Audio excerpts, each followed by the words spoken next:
Hi, this is Stan Dubin, and welcome to the Hiring Tips Podcast. So we're going to continue with talking with Suzanne Kelly. We had her on the show, on the podcast just before this. And if you're listening to this and finding out about Suzanne for the first time, strongly recommend that you just listen to the show just before this. Suzanne Kelly has been for over 20 years working with companies of all sizes, executives, management teams in a very specialized area, reference checks. And I find what she's doing with reference checks fascinating. And I know that some of you are thinking, boring, but it is not boring at all. Okay, so I'll assume that you're all caught up and heard the show just before this. So, oh, my goodness, where are my manners? Hello, Suzanne. Hi, Stan. How are you? Fine.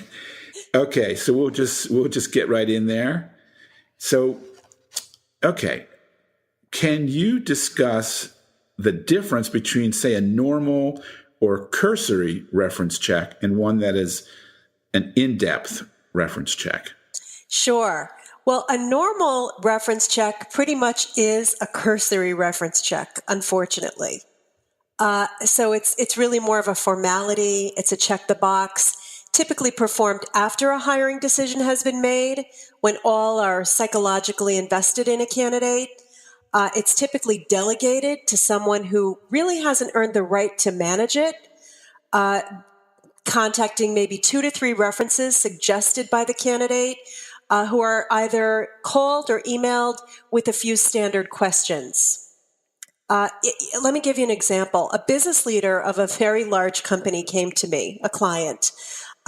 He had a huge hiring mistake on his hands. This individual had been on his team for over a year and was wreaking havoc.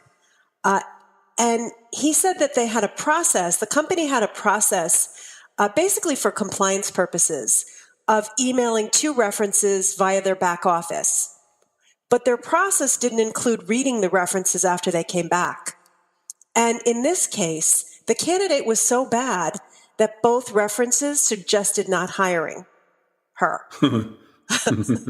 And so it's typically not taken seriously because the core issue is that most professionals have deemed it a waste of time.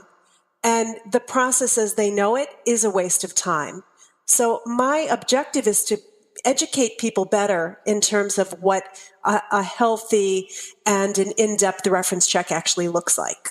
And a well-managed reference check involves contacting suggested references that are ideally uncovered during an interview process where you'd have more of a collaboration between the hiring company and the candidate in terms of who's going to be contacted.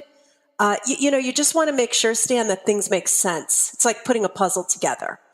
Things happen in all of our lives, and we encounter toxic bosses and, have bad situations. And it's really just a matter of understanding things and making sure that everything makes sense. So an in-depth process would involve contacting off-list references, which are those not suggested by the candidate, as well as suggested references. So a combination of both. And what I've found is that A players will give you all the names you need. If you want 10, they'll give you 20. B and C players, they start to sweat bullets when you start talking about referencing. So the collection process alone could actually save a hiring mistake. So in your experience working with companies of all sizes, I guess you would say you don't feel that most companies are really utilizing a very thorough reference check. That's true. I think most companies are absolutely not utilizing it. Personally, and I believe I mentioned this to you before, I think it's the most critical component of a hiring process and the most shockingly underutilized.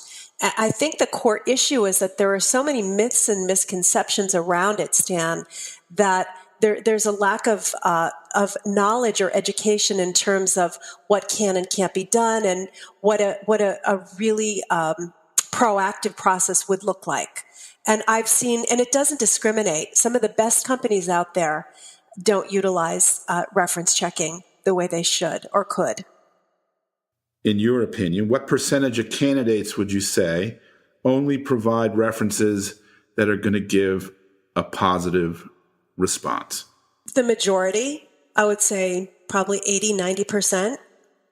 Okay. And then you want to share some tips on how you can elicit additional references during the interview process itself? Yeah, sure. So when you're interviewing a candidate, it's very easy as you're sitting there going through their background and their resume to start asking them about the relationships that they've had with their current or previous managers. And let me just say also, Stan, that you don't ever want to call a company where a candidate is currently employed, because that could present a lot of problems. But there are often people that have worked for that company that are no longer with that company that can be called. So it really should be a collaboration.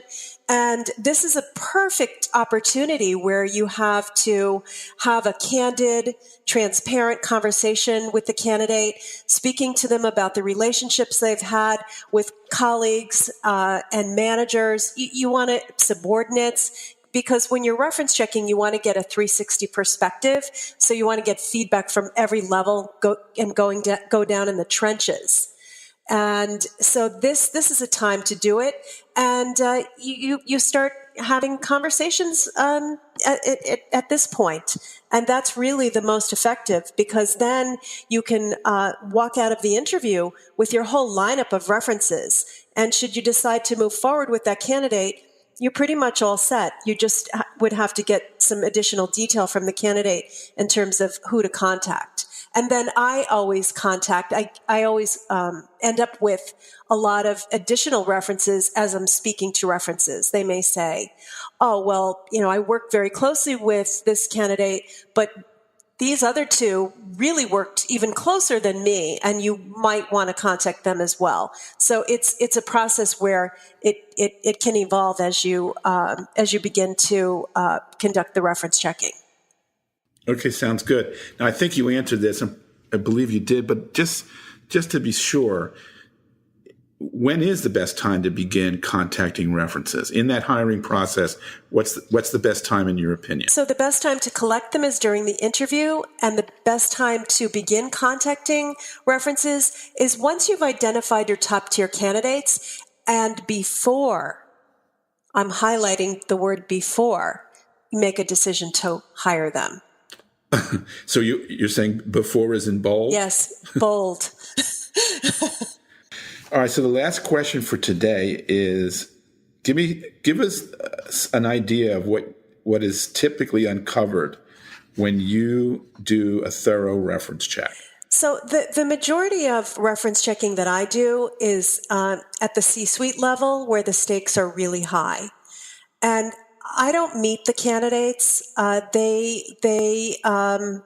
typically, a lot of them will come from retained search firms, and my clients will not allow the retained search firms or external recruiters to check references because it's a conflict of interest. There's a fee at stake. And so I don't know the candidates. I've never met them. I'm completely neutral and unbiased. And I understand the vision of my clients. I understand what's important for the person to succeed in the job. I've done a lot of research and diligence. And I'm contacting quite a few people.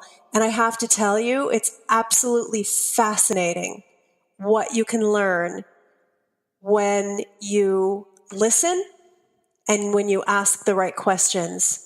And most people will talk to me. I would say 90 some odd % of references that I call will speak with me. And by the time I'm done with each project, I feel like I know each candidate so intimately. It's amazing what I uncover. And what you find is when you speak to a lot of people at all different levels is you typically will always get a common theme. Whether it's good, bad, or indifferent, you get many common themes. And there are people out there who are outliers. right? So you're always going to have one, you might, not always, but you might have one or two of those. And it's really important to be objective and fair-minded and look at the circumstances surrounding the relationship that the reference has with the candidate. So it could be, for example, a CFO who goes into a company and needs to clean house. And the references that I might be speaking with were B and C players and were terminated. So naturally, they're not going to have nice things to say about the CFO because they have sour grapes. So all things have to be considered equally and fairly. Okay, well, that sounds good. And Suzanne is going to be with us for one more show, possibly a fourth, but for sure one more. And we're going to get into some really interesting things on getting deep into the different ways that you can locate other people to gain references from, who in many cases will freely talk to you, and how you can locate these additional references, what kind of questions to ask them, and all kinds of goodies. So that'll be it for today. Now, in order to reach Suzanne, her web address is SuzanneKelly.com. That's Suzanne, SuzanneKelly.com. There'll be a link in the podcast itself if you're listening to this on a smartphone or a tablet. And there's also going to be a link at the website. So, Suzanne, thank you for today. We're going to do one more for sure. And thank you for having me, Stan. All right, guys. See you next episode. Thank you for listening. In addition to our podcast, we have a service that will help you hire honest, trustworthy, and dependable staff. Watch our 3-minute video at thetestingservice.com. Once again, that's thetestingservice.com.